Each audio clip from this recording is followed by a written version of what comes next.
నమస్తే రమగారు. నమస్తే జయ. రమగారు, మనకి మహాలయ పక్షాలు మొదలవుతున్నాయి. పెద్దవారికి మనం పెట్టుకుంటూ ఉంటాం కదండి. చాలా సందర్భాల్లో మీరు చెప్తారు, పండగలు ఫంక్షన్లు చేసుకోకపోయినా పర్వాలేదు, కానీ పెద్దవాళ్ళకి పెట్టడం మాత్రం మర్చిపోవద్దు, వాళ్ళ ఆత్మలు శాంతించాలి అనేసి. దీనికి ఏమైనా నియమాలు ఉన్నాయండి? ప్రత్యేకించి ఎవరు పెట్టాలి, ఎవరు పెట్టకూడదు, అలాంటి నియమాలు ఏమైనా ఉన్నాయా? పితృపక్షాలు అంటే పెద్దవాళ్ళకి పెట్టుకునేది. ఈ పెద్దవాళ్ళు అంటే ఎవరు? పితృదేవతలు. వీళ్ళంటే ఎవరు? మన ముందు తరం వాళ్ళు. పితృదేవతలు అనగానే సాధారణంగా తల్లిదండ్రి అనుకుంటాం. ఇంకా ముందు తరాలు కూడా ముందు 3 తరాల వరకు ఖచ్చితంగా ఉంటారు. అయితే ఇది ఈ శ్రాద్ధ విధి అనేది బ్రాహ్మణ దాంట్లో, అంటే ఎవరికైతే యజ్ఞోపవీత క్రియ జరుగుతుందో వాళ్ళకి పకడ్బందీ నియమాలు ఉన్నాయి జయ. శ్రాద్ధ విధికి ఖచ్చితంగా వీళ్ళు ఇది చేయవలసిందే, ఇలాగే చేయాలి, ఇంత చేయాలి, వీళ్ళే చేయాలి, అవన్నీ ఒక ఫ్రేమ్ ప్రకారం వాళ్ళకు ఉంది. ఫ్రేమ్ను ఫాలో అయితే వాళ్ళందరూ అన్ని విధాలా చేసుకోవాల్సిందే, చేసుకుంటారు. మామూలుగా ఒక తాతో తండ్రి గారు గతించారనుకో ఒకరికి, ఆయన పోయిన తిథి ప్రకారము, మరణించిన తిథి ప్రకారం ముందు శ్రాద్ధ విధులు 12 రోజులు 13 రోజులు చేసేస్తారు. తర్వాత ఏం చేస్తారు, మాసికాలు అవి పెడతారు. ప్రతి నెల ఆ తిథి చూసుకుని ఆ రోజున మాసికం పెడతారు.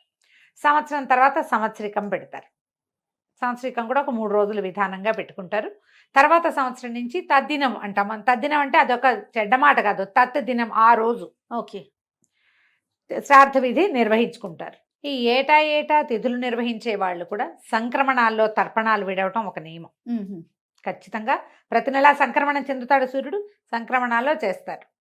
దీంతో పాటుగా ఈ మహాలయ పక్షాల్లో 15 రోజులు 16 రోజులు విధి, 15 లేదా 16 రోజులు, అప్పుడప్పుడు తిథి ద్వయం 2 తిథులు ఒకే రోజు వస్తాయి కాబట్టి ఈ 15-16 రోజుల్లో మరణించిన వారి తిథి ఏ రోజు వస్తుందో ఆ రోజున తిథి నాడు ఎలా చేస్తారు అంటే తద్దినంలాగా ఎలా పిండ ప్రదానం చేస్తారో అదే విధి ఈ రోజున నిర్వహించాలి అనేది నియమం. ఇది అందరికీ వర్తిస్తుంది, ఎవరైనా సరే. అయితే ఇప్పుడు తిథులు తెలియని వాళ్ళు ఉంటారు, వాళ్ళు ఏం చెయ్యాలి తిథి తెలియకపోతే? ఇప్పుడు ఇందులో ఇంకొక అమెండ్మెంట్ ఏంటంటే, సంవత్సరంలో వచ్చేటువంటి తిథిని కనుక ఏ పరిస్థితుల దృష్టిగా పెట్టుకునైనా, ఎలాగా భార్య గర్భవతి కావటమో, లేకపోతే పీరియడ్స్లో ఉండటమో, వీళ్ళకే అశుచి రావడమో, ఏదైనా అయ్యి లేదా ఏదైనా తప్పనిసరి ప్రయాణమో, తీవ్రమైన అనారోగ్యమో ఉండి తిథి పెట్టుకోకపోతే మహాలయం పెట్టుకుంటాము అని అనుకుంటారు, అని చేసి పెట్టుకుంటారు. అమెండ్మెంటే, ప్రతిసారి చేయకూడదు అట్లా. ఇన్ని విపత్కర పరిస్థితులు వచ్చి చెయ్యలేకపోతే ఇప్పుడు చేసుకోవటం, చెయ్యగలిగితే ఇది కూడా చెయ్యాలి. ఓహోహో, ఇది లెక్క. ఓకే, అది ఇది కూడా రెండును చేయాలి, మహాలయం పెట్టవలసిందే. ఇది ఒక పద్ధతి. ఇప్పుడు ఇంట్లో తల్లి తండ్రి ఇద్దరు గతిస్తే 2 తిథులు పెట్టలేమనుకున్న వాళ్ళు, మహాలయ 15 రోజుల్లో నాన్నతో తిథి అమ్మతో తిథి 2 రోజులు నేను చేయలేను, అంత అవకాశాలు లేవు, తర్పణాలు విడవలేము, లేదా ఎవరినైనా పిలిచి భోజనం పెట్టి ఇవన్నీ చేయాలి కదా. అవును, అమావాస్య నాడు అందరికీ కలిపి పెట్టుకునే విధానం కూడా కొన్ని ప్రాంతాల్లో కనపడుతుంది. అయితే ఇప్పుడు మిగిలిన వాళ్ళంతా ఏం చేయాలి? తిథులు తెలియని వాళ్ళు ఏం చేయాలి? మామూలుగా ఒకటి మరణిస్తే డేట్ గుర్తు పెట్టుకుంటారు సాధారణంగా. తిథి క్రమాలని ఫాలో కాలేని వాళ్ళు ఉంటారు కదా చాలా మంది. అందరూ కూడా పెత్తర అమావాస్య రోజున, అంటే పితృ అమావాస్యగా చెప్పబడేటువంటి మహాలయ అమావాస్య నాడు ఈ శ్రాద్ధ విధిని నిర్వహించుకోవచ్చు. ఇది ఎవరు చెయ్యాలి? ఇది ఒక ప్రశ్న. ఇది పితృదేవతలు అనగానే మా తాతకి నేను పెడతానని మనవాళ్ళు తయారవ్వకూడదు, ఈ పని చేయకూడదు. ఎవరి తండ్రి గతిస్తారో ఆయనకి ఈ అర్హత ఉంటుంది. ఒకవేళ మన తాతకి ఏమైనా చేయించాలి అంటే మీరు నాన్నగారిని ప్రోత్సహించి నాన్నతో చేయించండి తప్ప మనం చేయటానికి లేదు, మీకు అర్హత లేదు. తండ్రి ఉన్నవాడు చేసే విధానం కాదు ఇది. మీరు ఏం చేయొచ్చు, మీకేదో బాగుంది తాత మీద ప్రీతి, తాత పేరుతోటి ఏదైనా పొత్తర్లు దానం చేయొచ్చు తప్ప శ్రాద్ధ విధి తర్పణాలు విడటం, నదీ తీరానికి వెళ్ళి సముద్ర తీరానికి వెళ్ళి ఏమైనా చేద్దామని భావించడం అలాంటివి చేయకండి. మగపిల్లలు లేని వారి పరిస్థితి ఏంటి రమ్మగారు? మగపిల్లలు లేకపోతే గనక, అంటే మగ సంతానమే లేదు, వాళ్ళకి ఎవరైతే మొదట చనిపోయినప్పుడు క్రియాకర్మం చేశారో వాళ్ళు నీరు విడవచ్చు. ఒకటి, దౌహిత్రులు, కుమార్తె యొక్క కుమారులు, అంటే కూతురు మనవడు దౌహిత్రుడు. కుమారుడు తర్వాత వాడు దౌహిత్రుడే, వాడికే అర్హత ఉంటుంది. దౌహిత్రుడితోటి చేయించవచ్చు. ఈ ప్రతిసారి చేయలేమనుకునే వాళ్ళు ఈ బ్రహ్మకపాలలోనో కాశీ వెళ్ళము గయాశ్రార్థమో పెట్టేస్తారు. అవకాశం ఉంటే తర్పణాలు విడవటము, అవకాశం లేకపోతే ఇంకా చేయగలిగేది ఏమీ లేదు. ప్రత్యేకించి కారణాలు ఏంటండి తర్పణాలు వదలటానికి, ఈ మహాలయ పక్షాలు పాటించటానికి?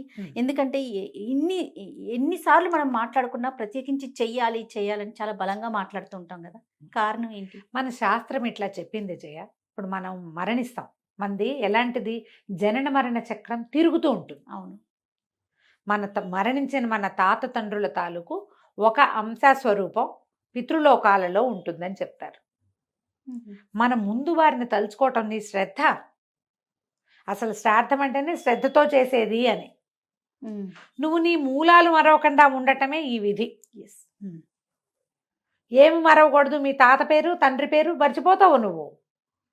వాళ్ళని గుర్తు చేసుకుని వాళ్ళ వల్ల నేను వాళ్ళు పుట్టాను, ఇక్కడ పెరిగాను, ఏమిటో చేస్తున్నాను నేను, ఇదంతా చేయాలి అంటే మనకు ముందు ఉండాలా.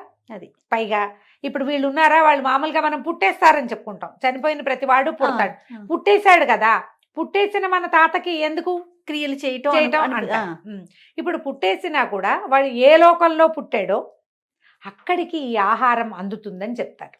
ఒక్కొక్కసారి మన తాతగారు తండ్రి, మన నాన్న గతించిపోయిన తండ్రి దేవలోకంలో ఉండొచ్చు, నాగలోకంలో ఉండొచ్చు, మానవ లోకంలో మనలాగానే ఉండొచ్చు. వారికి ఏ ఏ ఆహారాలు అవసరమవుతాయో అంశాస్వరూపంలో సూక్ష్మ రూపంలో వాళ్ళకి అది అందుతుంది. నీ శ్రద్ధ నీ ఖాతాలోనే జమ అవుతుంది. నీకు ఒక శ్రద్ధ ఉంది కదా, అదే శ్రద్ధ నీ ఖాతాలో జమ అయ్యి నువ్వు ఇచ్చినటువంటి ఆహారము వాళ్ళకి సూక్ష్మ రూపంలో సూక్ష్మాంశంగా అందుతుంది. ఇప్పుడు ఈ విధానం లేదనుకో జయ, నీ ముందు వాడి పట్ల నీకు కృతజ్ఞత లేదు, నీ తర్వాత వాడి పట్ల నీకు శ్రద్ధ ఉండదు. ఎందుకు పుట్టావో, ఎందుకు పెరుగుతున్నావో, ఎందుకు తిని ఎందుకు బతుకుతావో తెలియదు. అంటే వంశ మూలాల్ని గుర్తు చేసుకోవటం, గౌరవించడం అంతే కదా. అంతే, మన ముందు తరాల వాళ్ళని గౌరవించడం. ఇప్పుడు ఈ రకమైన శ్రద్ధ ఆస్థ ఏదైనా ఉంటే జయ, జీవితంలో ఒక నియమం ఏర్పడుతుంది. ఇప్పుడు పెద్దవాళ్ళు ఎందుకైనా పెట్టినాయి, నేనేదో సాధారణమైన లాజికల్గా చెప్తున్నాను ఈ మాట, మీరు ఆలోచించండి. ఇప్పుడు శ్రావణ మాసం వచ్చింది, లేదా ఇప్పుడు భాద్రపద మాసం వచ్చింది, ఒక మాసం. ఈ మాసంలో చనిపోయిన మన తండ్రి తిథి నీకు గుర్తుండాలంటే నీకు ఎంత అటెన్షన్ ఉండాలి, దానికి కావలసిన ఏర్పాట్లు నువ్వు ఎంత శ్రద్ధగా చేయాలి. మనకున్న పర్వదినాలన్నిటితో పాటుగా పితృపర్వదినాన్ని కూడా నువ్వు గుర్తుపెట్టుకోవాలి కదా. చనిపోయిన తండ్రి పోతే పోయాడు అనుకుంటావు కాదు కదా, పోనీ తిథి తెలీదు, కానీ అప్పుడు ఏం చేస్తావు, నువ్వు పెద్దలకు పెడతావు 2 సార్లు సంవత్సరానికి. ఒకటేమో సంక్రాంతి అప్పుడు పెడతావు, అవును. రెండోది మహాలయ అమావాస్య నాడు తప్పకుండా పెద్దలకి పెట్టుకోవాలి. పితృపక్షాలు అని ఎందుకు ఏర్పరిచారంటే, ఏడాదిలో నువ్వు ఎప్పుడు మర్చిపోయినా కూడా ఇప్పుడైనా నువ్వు పెట్టు, ఇప్పుడైనా నీ ముందు వాళ్ళకి నువ్వు, మన ధర్మం ఇది. అది ఇంకా ఇక్కడ మనం తిథి వారాలను చూసుకోము, పితృపక్షాలు పెట్టేటప్పుడు మహాలయ అమావాస్య నాడు పెట్టుకునేటప్పుడు ఇక తిథివార నక్షత్రాలు నువ్వు చూడక్కర్లేదు. అమావాస్య నాడు పొత్తర్లు ఇస్తావా, నువ్వు తర్పణాలు విడుస్తావా, లేదా సాంగంగా పిండ ప్రదానం చేస్తావా, నీ అవకాశాన్ని బట్టి. ఓకే, కేవలం పితృదేవతలకేనండి, లేకపోతే మన కుటుంబ సభ్యులు ఎవరు మరణించినా కూడా వాళ్ళకి ఈ మహాలయ పక్షాలు అప్పుడు పెట్టుకుంటామా? పితృదేవతలు అంటే ప్రధానంగా తండ్రి తల్లి జయ అనుకో. ఇప్పుడు మన కజిన్స్ వాళ్ళ పేర్లు చెప్పుకుని మనం తర్పణలు ఎవరైనా గతిస్తే వాళ్ళకి అక్కడ ఎక్కడా జరగదు పాపం వాళ్ళకి అని అనుకుంటే వాళ్ళందరి పేర్లు మీరు తర్పణం విడిచేటప్పుడు చెప్పుకోవచ్చు. దానికి గోత్రం చాలా ఇంపార్టెంట్ అని చెప్తారు జయ. ఇప్పుడు ఎలా అంటే చూడు, నేను అమెరికాలో ఉన్న ఒకళ్ళకి డబ్బులు పంపించాలి అనుకో, అమెరికా కాదు పోనీ బెజవాడలో ఉన్న వాడికి పంపిస్తా. వాడివి నాకేమేం కావాలి, అకౌంట్ నెంబర్ కావాలి, ముందు వాడి ఫోన్ నెంబరు, వాడి పేరు పూర్తిగా. ఒక అక్షరం నాగేశ్వరరావు రాసేటప్పుడు SH రాస్తే కొంతమంది, SR రాసుకుంటే కొంతమందికి ఎవరికో పోతుంది. నెంబర్ కావాలి, పేరు కావాలి, వాడికి ఆ బ్యాంకులోనే పంపించే దాంట్లో వాడికి ఏమిటో అకౌంట్ ఉండాలి, IFSC కోడ్ ఉండాలి, గోల్డ్ ఉండాలి. ఇప్పుడు ఎలా ఇవన్నీ ఉంటాయో అదే విధంగా మనం ఎవరికైతే ఇది చెందింపదలుచుకున్నామో, ఎవరికి మనం ఇది ఇవ్వదలుచుకుంటున్నామో వాళ్ళ పేరు గోత్రంతో సహా ముందు వెనకలు వాళ్ళ ముందు తరాల వాళ్ళ పేర్లు కూడా మనం క్లియర్గా చెప్పగలిగితే మనం ఎవరికి తర్పణం విడుస్తున్నామో వాళ్ళకి చెందుతుంది. ఇది నియమం. ఎవరైనా అయ్యగారిని పెట్టుకుంటే వాళ్ళు చెప్తారు కదా, నాయన ఇలా ఇలా చేయొచ్చు, మా కజిన్ బ్రదర్ సిస్టర్ పోయింది, పెళ్లి కాకుండానే చనిపోయింది, ఆ పిల్ల పేరుతోటి కూడా నువ్వు చెప్పదలుచుకున్నావంటే నక్షత్రమో గోత్రమో చెప్పించి చేయిస్తారు. ఎవరికైనా ఇవ్వచ్చు. ఓకే, వీళ్ళు ఎవరైతే తర్పణాలు వదలదలుచుకున్నారో వాళ్ళు వివాహితులే అయి ఉండాలి, అలాంటి నియమం ఏమన్నా ఉందా? తర్పణాలు విడవదలుచుకున్నప్పుడు అంటే ఖచ్చితంగా తండ్రి మరణించిన తర్వాతే కదా చేస్తారు. అవును. వీళ్ళకి వివాహం అవటమా అది నియమమేం లేదు. అలాంటిదేమీ లేదు. నియమమేం లేదు. కాకపోతే ఈ తర్పణాలు విడిచేటప్పుడు అప్పుడు మీరు జ్ఞాపకం పెట్టుకోవాల్సింది ఏంటంటే, మీరు నెల కూడా కాకుండా ఈ మధ్య వివాహం కానీ శుభకార్యం కానీ చేస్తే నువ్వులు ముట్టుకోకూడదంటారు ఒకటి. భార్య గర్భవతిగా ఉన్న రజస్వలగా పీరియడ్స్లో ఉన్న పనికిరాదు. ఓహో! వివాహం అయిన వాళ్ళైతే భార్య గర్భవతిగా ఉంటే ఈ పనులు చేయకూడదు. ఓ పీరియడ్స్లో ఉన్నా కూడా పీరియడ్స్లో ఉన్నా కూడా పనికిరాదు. ఒకవేళ దీంట్లో మళ్ళీ ఒకవేళ మామూలుగా అన్ని రకాలుగా సంవత్సరం అంతా చేసుకునే వాళ్ళు కూడా నాన్నగారి తిథి తెలుసు పంచమి అనుకో, ఆ రోజున భార్య కనుక పీరియడ్స్లో ఉంటే పంచమి నాడు పెట్టకూడదు. దానికి అగ్నిని తీసుకురావటం అనేది ఒక విధానం ఉంటుంది. కోడలు అగ్ని తేవటం అనేది ఒక పద్ధతి. ఆ దీపం వెలిగించడం కానీ ఆ అమ్మాయి అవతల కూర్చుంటే ఇది పనికిరాదు. పనికిరాదు. కోడలికి చాలా పెద్ద పీట వేశారు శాస్త్రంలో. ఆమె ఉండాల్సిందే తప్పకుండా. అవి లేదనుకో అది వేరే కథ. కానీ ఆవిడ ఇంట్లోనే ఉండి ఆవిడ రజస్వలుగా ఉంటే పనికిరాదు. కుమారుల్లో కూడా పెద్ద కుమారుడు అట్లా లెక్క ఉంటుంది. పెద్దవాళ్ళు చేస్తే బహుశ్రేష్టం, జ్యేష్ఠుడు పెడితే శ్రేష్టం. జ్యేష్ఠుడు లేడు, తర్వాత వాళ్ళు ఉన్నారు, ఎవరో ఒకళ్ళు చేసినా కూడా పనికొస్తుంది. అందరూ చేయాలమ్మా, మానేయటానికి ఎవరికి వీల్లేదు. అన్నయ్య చేస్తాడని నేను మానేయకూడదు. అన్నయ్యతో పాటు ఆఖరివాడు కూడా చేయించుకుని ఉంచోవాలి అక్కడ. ఓహో, మా అన్నయ్య పెట్టుకుంటాడు నేను మానేస్తాను అంటే వేషాలు వేయడానికి ఏం కుదరదు అట్లా. జ్యేష్ఠుడికి ప్రథమార్హత ఆ జ్యేష్ఠుడిది. ఆయనకి ఆయన కనుక మానేసి తమ్ముళ్ళు పెడితే అంత చెల్లదు. ఈయన పాపం ఏంది, మా తమ్ముడు పెట్టాడు కాబట్టి నా పాపం రాద్దని అనుకోకండి. పాపం అకౌంట్ పాపందే, అది మాత్రం అలాగే నిండిపోతుంది. అట్లా చేయకూడదు. ఇప్పుడు పితృపక్షాలు సంవత్సరానికి ఒకసారి వస్తాయి. అవునండి. మనం ఏటా ఎన్ని రకాల పండుగలు చేసుకుంటాము, ఎన్నో రకాలు చేస్తాం. దీంతో పాటు పర్వదినాలు చేసుకుంటాం, జాతీయ నాయకుల పుట్టినరోజులు కూడా జరుపుకుంటాం, స్వతంత్రోద్యమం పండగ జరుపుకుంటాం, నేషనల్ డేస్ అన్ని జరుపుకుంటాం. ఏమి ఒకటి చేయటానికమ్మా మనకి బాధ? ఇది కూడా ఒక విధే కదా. మనం చేయవలసింది విధి అంటే ఏమిటి, తప్పకుండా చేసి తీరాలి. ఇవి మానకండి. ఇప్పుడు ఇవాళ రేపు విపరీతంగా చూస్తుంది ఏంటంటే పితృశాపం ఉంది మీ వంశానికి, ఇలాంటివి వింటూ ఉంటాం. ఈ పితృశాప నివారణార్థం గోకర్ణానికి కాశీకి పరిగెత్తుకుంటూ వెళ్ళి పితృశాపం పోగొట్టుకోవడానికి ప్రయత్నం చేస్తున్నారు. పితృశాపం వల్ల ఎలాంటి ఇబ్బందులు వస్తాయి? సంతానం కలగదమ్మా, సంతానం కలగదు, ప్రాస్పరిటీ ఉండదు. మనం పితృశాపం అంత పెద్దది కాకపోయినా అసలు చేయవలసిన విధి చేస్తే సరిపోతుందిగా.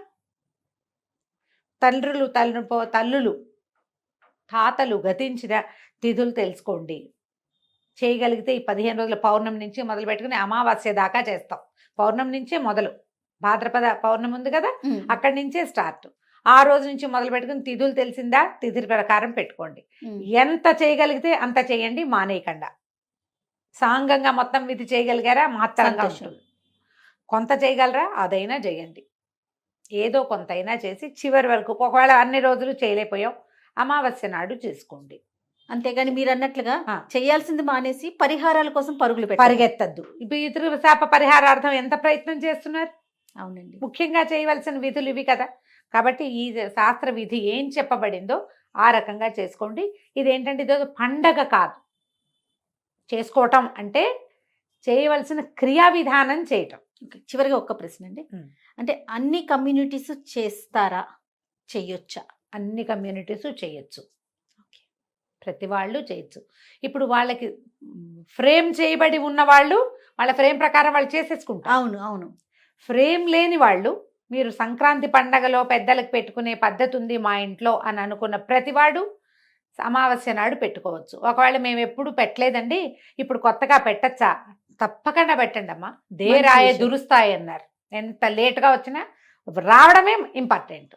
అమావాస్య నాడు ఒక అయ్యగారిని ఎవరినైనా చుట్టుపక్కల ఉంటారో దేవాలయానికి వెళ్ళండి, మా జాతికి లేదు మేము చెయ్యొచ్చా, మాకు ఇలా చెయ్యాలనుంది అంటే లోపల ఉండటమే కదా. మీకు ఎంత చేయొచ్చో అంత చేయిస్తాడు. మీకు పెద్ద పెద్ద విధానాలు అక్కర్లా.